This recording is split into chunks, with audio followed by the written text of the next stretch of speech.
వచ్చారు, నీకు రాఖీ కట్టడం కోసం వచ్చారు.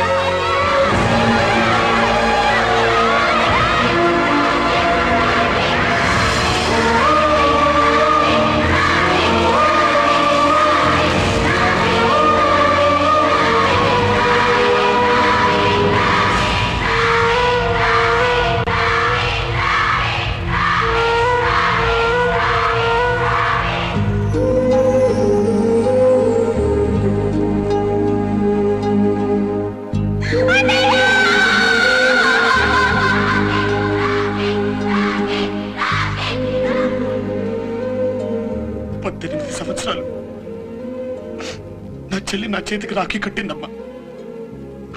కందని చాలా దారుణంగా చంపేశారు. ఒక అన్నగా నేను తన్ని కాపాడుకోలేకపోయా. వద్దమ్మా, నా చేయి మంచిది కాదు. నాకు రాఖీ కట్టుందమ్మా.